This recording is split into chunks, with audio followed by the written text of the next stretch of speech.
saya. Bang Egy. Saya dan Pak Budi Gunawan. Oke, hanya dua orang. Kop suratnya Egy Sujana and Partners. Ya. Bukan Rasman yang ada nama Rasman di situ. Oke. Saya aja. Diajak sama Bang Egy. Iya, jadi dia tidak berdiri sendiri. Oke, tidak berdiri sendiri. Tidak, harus tetap seperti yang Pak Riki sampaikan, harus dalam seizin saya dan lain sebagainya. Itu etika lawyer, tahu semua. Oke. Kemudian yang kedua itu lebih kepada kesadaran kita dan wise dari kita. Ya. Kalau ini adinda saya ya, karena saya punya komitmen gini Pak Riki, dia teman saya. Nah, temannya dia teman saya, musuhnya dia musuh saya, gitu. Tapi saya tetap objektif. Kalau Pak Riki juga teman saya juga, saya udah lebih kenal dia. Nah, jadi saya menempatkannya pada dataran objektivitas. Objektivitas dalam konteks surat kuasa, on the track untuk di peradilan tidak ada Rasman. Jangankan Rasman, saya aja tidak ada. Malah kalau saya nggak ada, yang nggak mungkin Rasman ada dong. Dia kan turunan dari saya. Itu confirm jelas itu.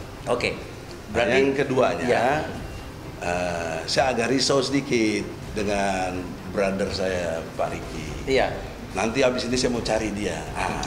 Kalau cari dia itu statement awalnya jadi tidak punya arti, bahwa intelektualitas dia kita maklumi ini. Kalau nyari dia lagi berarti intelektualitasnya sama lagi sama dia dong. Ya enggak lah, masa saya dihubungi oleh Rasman untuk dibawa ke BG, yang bener saya bawa dia gitu loh. Tapi Bang Egy bawa Rasman ke depan berhadapan dengan Pak BG? Waktu itu saya tidak ingat pasti, saya enggak, karena dia masuk dalam konteks surat kuasa ada. Tetapi yang tanda tangan antara saya dengan Pak Budi Gunawan saya sendiri. Bukan dia yang mendapatkan surat kuasa ini ya? Jadi clear dia ya? Ikut aja. Ikut saja. Iya, bukan berarti seorang jenderal tadi ngomongin ini terus suruh cari saya, enggak lah. Saya tambahkan Pak ya. Iya. Mungkin agak diperjelas sedikit. Jadi halaman kedua ini ada nggak sebenarnya waktu berhadapan dengan Pak Budi Gunawan? Apakah halaman pertama aja, halaman kedua yang dibuat kemudian? Nggak, kalau ini ada, karena kan dia namanya ada di atas. Siap. Jadi kalau yang objektif ada ya bilang ada. Gimana Pak? Saya tambahkan. Lah namanya Pak Budi Gunawan itu nggak kenal itu siapa?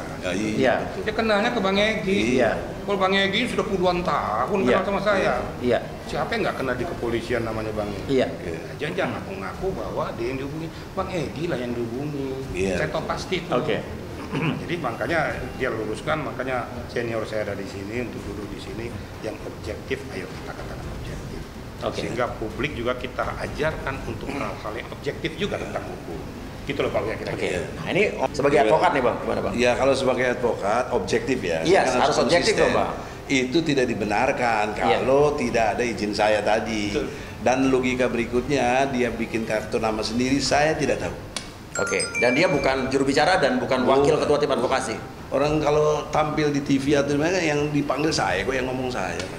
Dia ikut di sebelah saya, memang iya pernah. Tapi otoritas bicara ya saya. Apalagi saat itu belum dilantik dan belum dapat gas.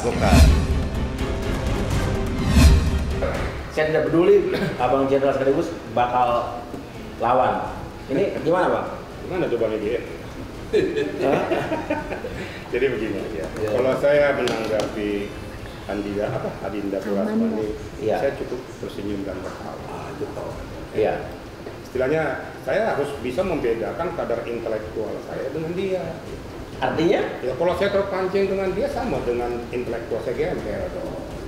Dengan kata lain berarti intelektual Bang Riki tidak jauh dong di atas dia. Makanya saya tanggapi dengan senyum dan tawa. Saya anggap adik saya ini masih perlu didikan. Dengan arti kata dia tidak intelektual bagaimana Bang? Bahasanya aja seperti preman pasar gitu. Seharusnya kalau dia seorang berkadar intelektual, apa katanya S3 seperti Bang Egy nih. Dia walaupun keras dalam ngomong tuh tutur katanya, tata bahasanya, terukur dan teratur. Disitulah menandakan bahwa Bang Egy itu mempunyai kadar intelektual. Saya kan sering mengikuti Bang Egy. Mau apapun dipancing tetap dia datar terus. Seharusnya seorang yang sudah S3 begitu. Apalagi yang ditantang jenderal, nggak peduli kok jenderal. Kalau Ricky yang ditantang, ingat loh yang ditantang itu jenderal. Jenderal, berarti banyak jenderal di Indonesia. Iya. Apalagi seperti Mas Muldoko ya. Mas Muldoko tuh senior saya. Iya. Senior saya, kebetulan saya dengan Mas Muldoko dan Mas Gatot Nurmantio itu satu angkatan di Lemhanas, angkatan 42. Iya, iya. Saya tahu siapa Mas Muldoko, kader intelektual saya tahu. Nah, terlepas dari itu juga diperlakukan seperti itu. Bagi saya pribadi, saya nggak mau jawab apa-apa. Tapi kalau seandainya Dinda Kurasman setelah ini, saya mau cari dia. Oke, mau cari dia. Saya mau cari dia. Iya. Sekuat apa sih tulang punggungnya? Iya. Oke, wah ini jenderal yang ngomong nih. Sekuat apa tulang punggungnya? Saya pengen cari dia nanti. Iya. Ini saya nggak main-main, Adin Kurasman saya cari betul. Iya. Berkaitan dengan itu, karena saya sudah menyampaikan juga, sini ada juga abangku senior tuh ya, Bang Egy Sujana, nanti akan memberikan tambahan informasi. Saya kan sudah menggarisbawahi khusus untuk kuasa hukum pra-peradilan, kan itu. Iya. Khusus kuasa hukum pra-peradilan. Bukan saya tidak tahu Bang Egy nerima, saya tahu. Tapi bukan dia, Bang Egy yang terima. Iya. Kuasa khusus untuk versus KPK dalam hal tertentu yang diberikan kuasa. Bukan dia yang ngomong, harusnya Bang Egy dong. Iya. Kan makanya kita undang yang terhormat. Thank you Bang Egy. Iya. Udah datang dari Kuala Lumpur kemarin lagi ya? Iya. Langsung datang sini supaya untuk memperjelas, publik sudah tahu. Inilah yang menerima kuasa langsung dari Pak BG sebagai kuasa khusus untuk masalah kasus yang dihadapi oleh Pak BG. Nah, untuk menghadapi itu, saya kan nggak perlu banyak berkomentar lagi. Iya. Karena dia terus ngeyel-ngeyel. Saya belum ngecek loh ya. Iya. Apakah pada saat bulan Januari itu dia sudah dibahas atau enggak? Oh, bukti acara sumpahnya udah ada belum? Ya. Kalau seandainya nggak ada, lebih parah lagi. Kalau seandainya dia masuk letter itu ke pengadilan, oke. Tapi kalau untuk ikut beracara belum, harus seizin daripada Bang Egy. Itu udah pasti. Karena kan pakai surat kuasanya Bang Egy. Iya dong. Kan pakai benderanya Bang Egy. Jadi setiap langkah dia itu Bang Egy harus berikan perintah. Iya. Nggak bisa saya enak-enaknya melampaui Bang Egy. Sudah pasti tuh. Itu kan etika. Oh ya. Nah untuk menjawab itu, ya dengan berhati juga. Nanti jawab aja nanti depan penyidik kan. Bukan kan bilang penyidik. Saya sudah ngomong sama penyidik. Nah ini saya sudah buat laporan resmi, laporan pengaduan. Hari ini? Hari ini tadi dengan Pak Julius tadi. Kemarin ya. Oke, ini adalah pengaduan Bang Ricky, Pak Irjen Ricky ke polisian ini untuk mengadukan Rasman. Pengaduan atau LP? LP. Laporan pengaduan. Laporan pengaduan. Nah, itu hebatnya Bang Egy kan. Oke. Kadang-kadang polisi juga salah juga. Ya, oke. Wah, ini untuk pengacara senior. Oke, ini laporan pengaduan. Laporan pengaduan untuk minta ditindaklanjuti. Nah, dengan isi laporan pengaduan ini dengan podcast yang ada itu kan melihat ketahuan ya bahwa dari satu podcast aja 99,9% menghujat. Nah, ibaratnya kalau bagi saya nih Pak Uya, yes, Bang. kalau satu mengatakan saya nih ya bukan Dinda Kurasman ini. Iya. Kalau satu mengatakan saya gila, saya marah loh. Itu nggak apa-apa. Iya.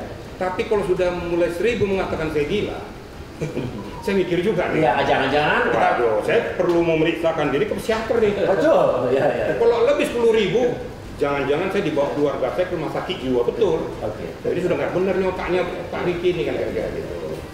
Nah, terlepas dari itu saya nggak banyak komentar. Ya nanti kita adu argumentasi, nanti kita uji materi pengadilan. Sejauh mana argumentasimu, mudah-mudahan kamu bisa menjawab apa yang sudah kamu lakukan. Tapi kalau dengan menantang saya terlalu kecil saya untuk kota. Denny saja kok nggak bisa lawan, nantang Jenderal Ricky gimana? Yes.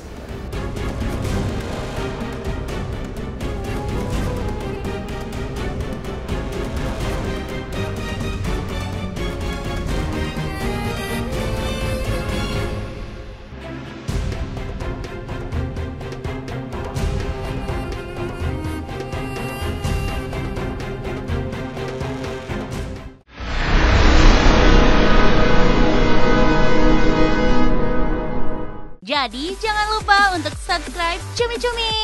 Ditekan ya tombol lonceng merahnya.